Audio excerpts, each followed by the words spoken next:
Hello and welcome to the Inspired Business Media channel. Today I'm joined by Jonas Bengston, Senior Director at AP Moller Maersk and Head of Transformation and part of the Global Leadership Team at APM Terminals. Hi Jonas, thanks for joining me today. Hey Lauren, thanks for having me. It's great to be here. So we're going to go more in depth shortly, but first of all, can you give us an idea of your background and career so far? Yes, absolutely. So I have a degree in applied economics and finance from the Copenhagen Business School here in Denmark. And after I graduated, I joined a global consultancy, the Boston Consulting Group, or BCG, and spent 4.5 wonderful years there. Before I joined AP Moller Maersk in early 2013 to help set up our in-house consulting department, Maersk Management Consulting. I've noticed you're very heavily involved with volunteering work. How do you manage this alongside your busy career? Yeah, it's a good question, and thanks for asking. Well, first of all, I have a really awesome wife, and I have a really awesome boss who is very good at providing some flexibility, because some of these off hours volunteering work is sometimes difficult to fit in to an already busy calendar. And you can say then it is ultimately a matter of prioritization. I don't see my friends as much as perhaps I would like to, but I get some of the same social interaction with some of the really cool people I'm doing some volunteer NGO work with. And then I would say I also try to actually bring the work arena and this volunteering arena together. So it's not like two separate elements. And I actually try to bring Maersk into some of the work I'm doing outside Maersk, because I do believe that when you couple various arenas and you actually couple different aspects of bringing business and you can say non-profit work together, that makes it more sustainable for mutual benefit. Amazing. Sounds like you're very passionate with everything that you do. So tell me, what got you interested in transformation in the first place? You can say starting out as a young consultant, you very often get involved in particular the upstream strategy formulation work, working for a strategy consulting firm such as BCG, defining good solutions to the challenges that companies have, and also devising a roadmap and a path ahead for the clients, you can say the companies, to deliver on the strategy or kind of fulfill the potential that was defined and identified during the strategy development or strategy formulation work. Sometimes we, particularly as an external strategy consulting firm, we were not as involved in actually bringing the strategy to life in the implementation phase or the downstream phase as much as I would have liked to see, to actually help deliver the impact and work with the organization, the client organization, to actually deliver some of the good thinking and ideas that we have developed together with them. I think that has also changed a bit. I mean, this is many years back, right? I think a lot of the consulting firms have moved much closer in that interface between strategy and execution. But at the time, it was more about strategy development. So I already back then kind of developed a natural interest in also getting involved in really bringing these strategies to life. Hence the transformative element of the business. Tell me, what inspires you professionally? So what inspires me professionally, and again, sometimes it's a little bit blurry between what's personal, what's professional in like a modern day business life. But what inspires me is good leadership, and good leadership not necessarily from the typical visionary or charismatic leader who's very good at articulating a vision and really good at speaking to an organization and comes across with a lot of clout. That's great too. But I'm talking more about leadership in everyday interactions. Not afraid of making decisions, not afraid of making the tough trade-offs when the trade-offs are very obvious. Not afraid of also living the values that are articulated or part of our culture when the going gets tough. that really inspires me.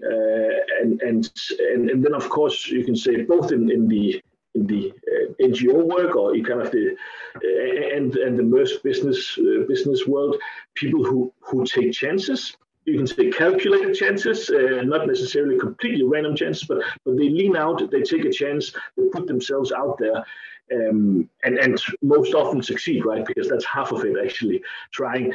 That really inspires me. And again, that doesn't have to be a senior leader or part of a senior management team, right? The kind of leadership and kind of leaning in and taking a chance and succeeding, that is found at all parts of the organization. Some of the best leadership I've seen in practice has actually been from the formerly lower ranks of the organizational hierarchy. Amazing. So saying that, how would you say your approach to leading a team is? Well, you should probably ask my team about that. I can give my own perspective what I try to practice myself, and obviously it's some of the same elements that I just mentioned. Is inspiring me when I'm looking to learn from leaders in practice. I'm a pragmatist by heart, so I sort of on an ongoing basis try to assess, is this where I get involved myself? Is this where I can see a team member or a team member working with a counterpart in the business where it makes sense to come in maybe with some sparing and turn a few things upside down, not imposing myself, not coming in and disrupting the workflow, but just saying, okay, here maybe a little bit of perspective could help, a good idea or an example of what has been done previously. And sometimes the best choice is actually to stay away and practice what I call leadership on demand. I'm always available to help if you need, and I will have your back when you may face a difficult situation. And again, it is my job to make sure that I also recognize when I need to have your back. But I'm available to you, right? I don't enforce leadership. I don't ask for common updates or you can say daily kind of work task discussions, because I want to put that trust into my people. And then I make decisions quite fast and have a tendency, and obviously this is going to be recorded, so it's on record. I have a tendency to ask for forgiveness rather than permission, and that I think it sort of works. But obviously sometimes I do need to, I wouldn't say defend, but I need to explain, and I need to bring other leaders along for some decisions that I thought was a very good idea, or my team thought was a very good idea. Amazing. It sounds like there's quite a few strategies that you've got going on there to really manage your team in the best way possible. So it has been said that a large amount of transformation endeavours ultimately fail. Why do you think that this is? I don't think you can open a textbook on strategy or leading change or transformation that doesn't, or an article from McKinsey or Harvard Business Review, what have you, that doesn't mention in one of its first sentences that a lot of transformation programs, large or small, they do fail to deliver or realize their full potential. And obviously, it's sometimes a little bit difficult to measure exactly what, that potential that may have been defined and quantified and assumed up front. If that is not being delivered, is that because you are not, going according to a plan? Or is it also maybe a flaw in assumptions? Or just the realization that the modern business landscape is very dynamic and complex in nature. So it is a little bit difficult to always assess a lot of clear value levers up front and then just linearly deliver. Sometimes the world happens around you as you go along. So I would say that there are definitely aspects that may be generalizable in terms of why transformation programs are not delivering well enough or fast enough or being sustainable enough, right? Sometimes they also deliver short-term gains, but when the pressure is kind of put off, when the external consultant leaves, or when the everyday, creeps back in, some of those benefits they actually sort of evaporate again. And some of these, you can say common roadblocks are if I'm being a little bit generic, the too often seen assumption by the very senior managers that once you've articulated a good plan, once you've communicated a strategy that may or may not have involved other parts of the organization, some great solutions, very, very rationally thought through, very logical, then that still leaves a lot of room for interpretation, and individual employees at different parts of the organization trying to make sense around what seemed very clear but may not be very clear, right? So that link between the average frontline employee and their everyday and what may be communicated top down from the senior leaders, that coupling, often is not invested enough in, right? You tend to kind of overestimate how easy or how almost automatically the organization is ready to absorb a change or a change in strategic direction, or a new introduction of a business initiative. So that being said, what key factors were important to identify before starting out on your transformation journey? Well, I think, and this is where I did bring a few pictures along that I thought it maybe could be relevant to just briefly bring into the conversation. I think either as a senior leader, you can say ultimately the CEO, in my perspective, the CEO of any company is the chief transformation officer. You may sort of outsource, or you may delegate some of the daily management of the transformation programs or the transformation efforts to a head of transformation or a similar role. But ultimately, you need as a senior leader to have your head in the game and exactly understand these challenges of translating abstract strategic thinking into daily activities. So I think it's paramount that you actually, as a senior leadership team, you work with building this updated understanding of what it means to manage change in practice. And that's also why if you can perhaps share on the screen one of the pictures I just brought that was recently used at a leadership conference in APM Terminals around kind of the two extremes of viewing change.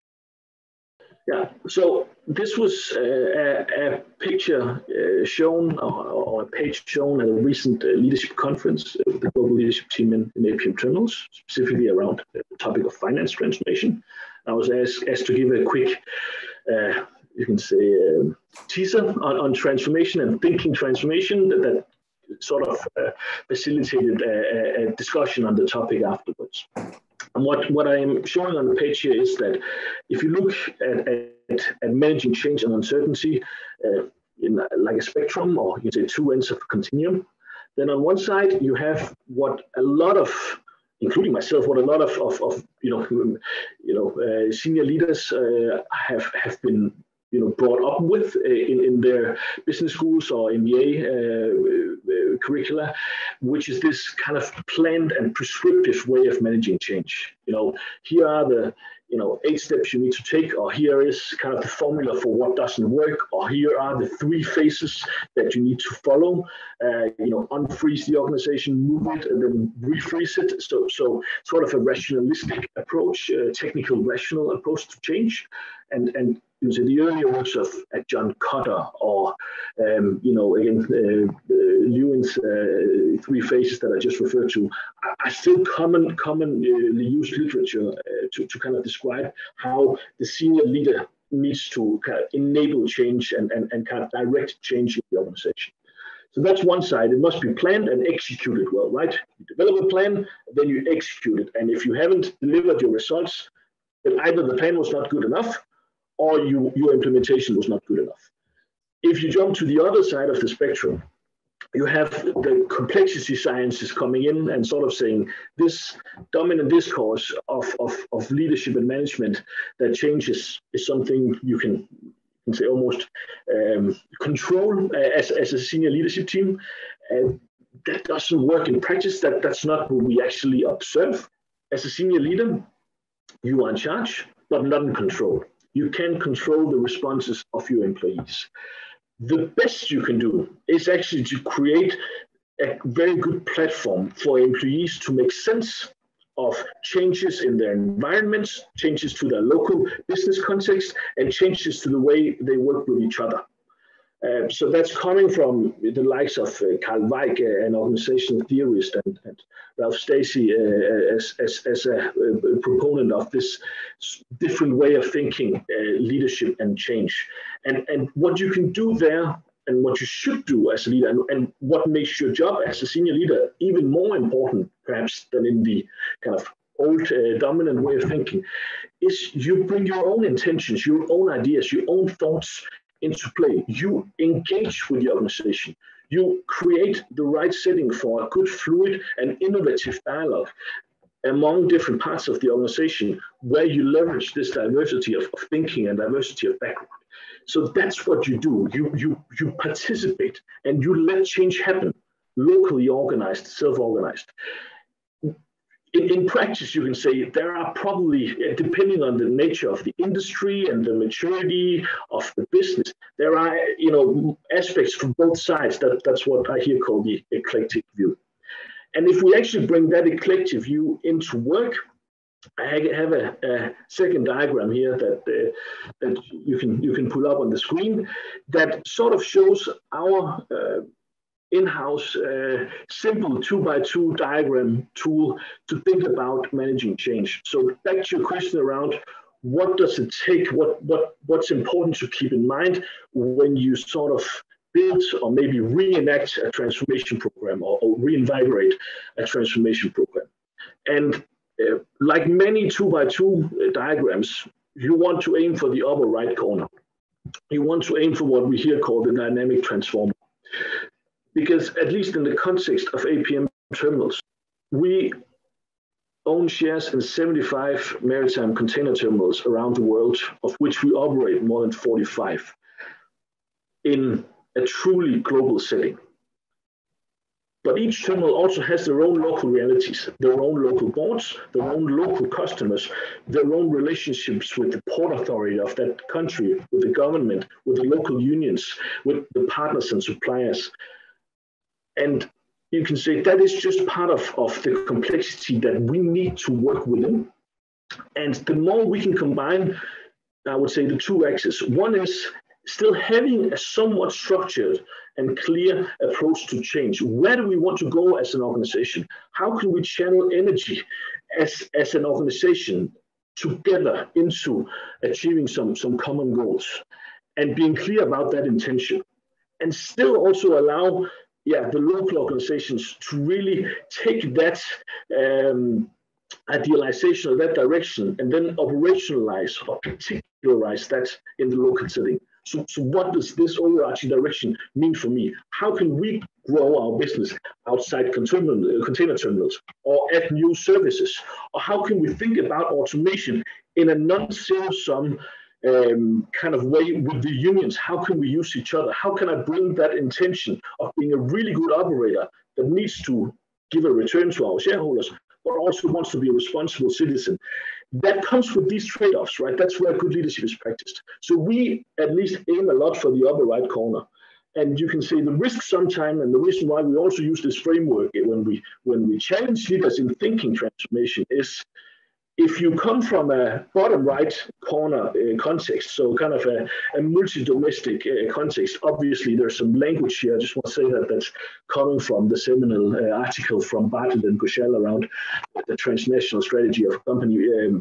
But just want to say, if you come from a very multi-local, multi-domestic context, and then you embark on a change program that is extremely technocratic or technical rational in nature, right? So you kind of make a shift in a fast one in rhetoric and logic from bottom right to upper left.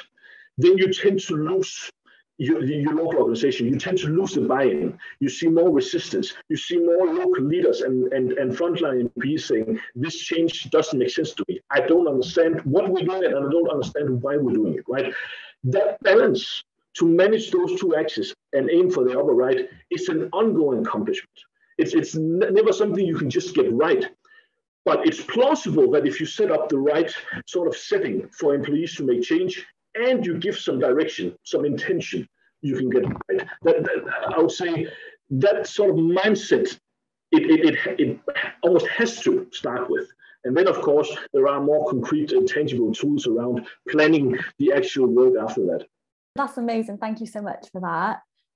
Please, can you tell me, how do you ensure you utilize the tool sets you have in-house during transformation?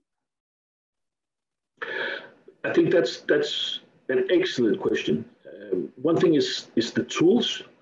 And of course, that also immediately prompts the question, do we actually have the right tools? Again, does the average corporation in 2021 with future of work, with things going digital, with so many kind of trends and changes going on around us, do any of us have the right toolbox? But I think it's an excellent question, also because as an organization, at least as an organization that has learned a lot over time, right? We come from a plus 100-year legacy with the A.P. Møller Mærsk Group, and 20 years actually this year as APM Terminals. We've learned a lot in building or acquiring and running terminals all over the world.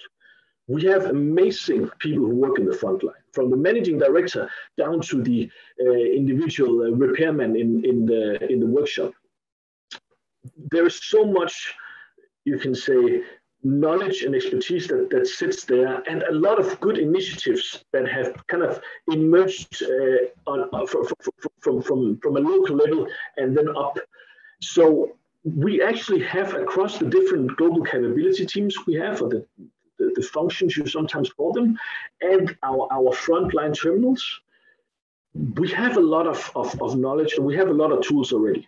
And when you embark on a new transformation program, at least, or when you define a new strategy or refined strategy, you tend to also rethink your transformation, and sometimes you do tend to feel you should invest in new tools, bringing in new knowledge from consultants or specialized external resources. And sometimes you forget to dig deep inside the organization, right? And invest some of the same time in really making sure that different parts of the organization, they talk to each other. Because if you connect the right people who, maybe you would say almost by chance have experienced some of the same challenges and have found different ways, but kind of related ways to solve those challenges, and you put those people in the same room, and you make sure that there's always also someone there who can make decisions, right? Back to good leadership, who can say, okay, let's try this out. Let's do this cross-functional initiative, or let's run a pilot here where we bring in this external company that is kind of challenging our way of thinking digital product.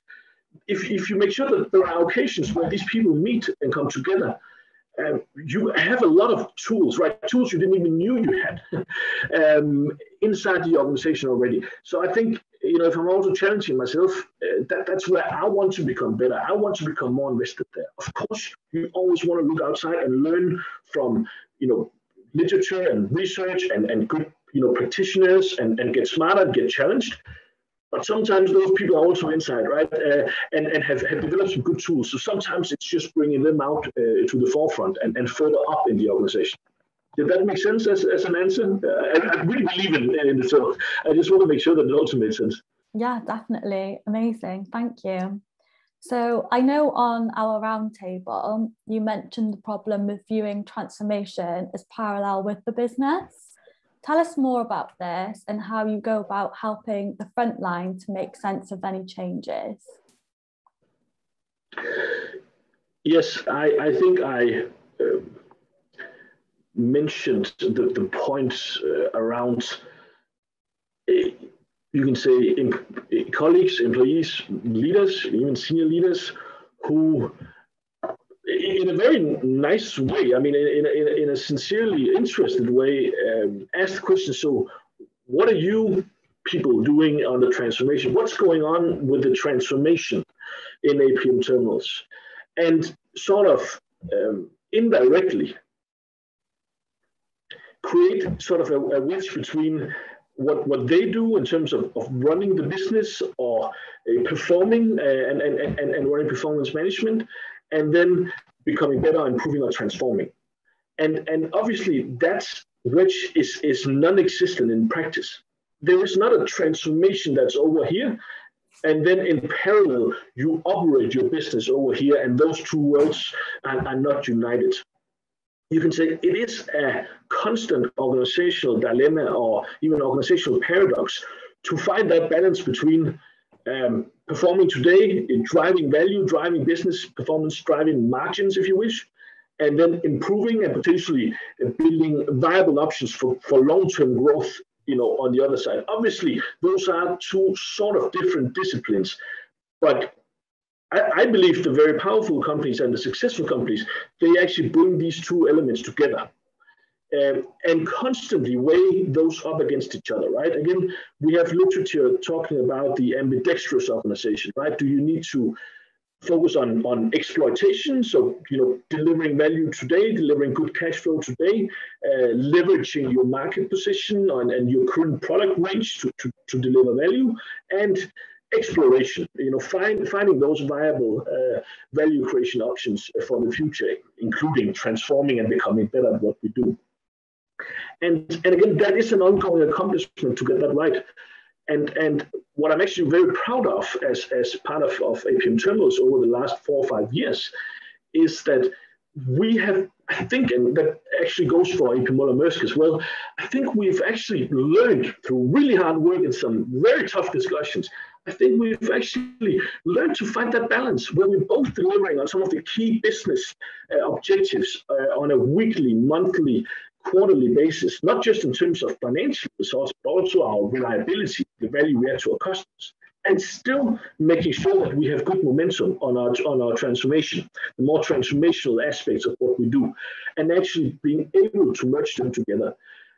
So when people in good faith say, so what's going on in transformation? I'm like, there's not you are the transformation, right? It may be a slightly different hat you sometimes put on that is more a transformative leader hat than kind of a daily running business leader hat. But we are all the transformation. It's not something separate. Amazing. Thank you for that. Some really great insights there. So moving on a little bit now, what do you want to take with you into the future that you've learned about yourself and about your company from the COVID-19 pandemic? I have learned just how, and this is going to sound a little bit almost like romantic, but I've learned just how awesomely cool and strong we humans, we people are. The planet as well, but for now we focus on mankind. The resilience and the ingenuity and the, you can say, built-in fundamental aspects of our nature, that is that in tough times we come together, we connect, and how COVID has sort of really amplified that need because we couldn't, so we sort of had to find different ways of doing it, has really truly impressed me, right? We are resilient, we're also change prone, right? And at least again, speaking for Mærsk and APM Terminals, we've had a really tough year or a year and a half, but also a really great year, right? And in particular, digital, we've come together also in the global leadership team through social events, through different kinds of learning opportunities. We've had speakers come in, we've had more frequent drum beats actually to connect with each other.